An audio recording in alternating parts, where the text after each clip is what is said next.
আমাদের প্রত্যেকেরই কম বেশি বাড়িতে বিকেল হওয়া মানে মনটা একটু তেলেভাজা হয়। তবে প্রতিদিন দোকান থেকে তেলেভাজা কিনে এনে খাওয়াটা শরীরের পক্ষে একদমই ভালো নয়।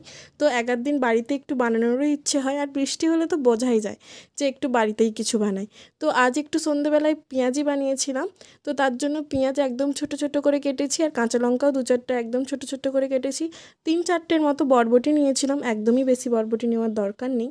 ওই একটু ছোট ছোট করে কেটে ওর মধ্যে বেসন, লবণ আর লঙ্কা গুঁড়ো দিয়ে ভালো করে মাখিয়ে নিয়ে 5 মিনিট অবজার্ভ করেছিলাম। তারপর গরম গরম তেলে লাল লাল করে পেঁয়াজির মতো ভেজে নিয়েছি। বরবটি দেওয়ার একটাই কারণ, এতে পেঁয়াজিটা একটু ক্রিসমিও হবে আর খেতেও দারুণ লাগে। শুধু পেঁয়াজের পেঁয়াজিও খেতে ভালো লাগে অবশ্যই, কিন্তু তার সঙ্গে দু চারটে বরবটি দিলে স্বাদটা একটু অন্যরকম। আর দোকানের ওই বড় বড় পেঁয়াজির থেকে বাড়ির এই ছোট ছোট পেঁয়াজি কিন্তু খেতেও ভালো হয়, দারুণ ক্রিসমিও হয়, আর টেস্টও ভালোই আসে। মুড়ি দিয়ে খেতে তো অবশ্যই ভালো লাগে, তবে তার সাথে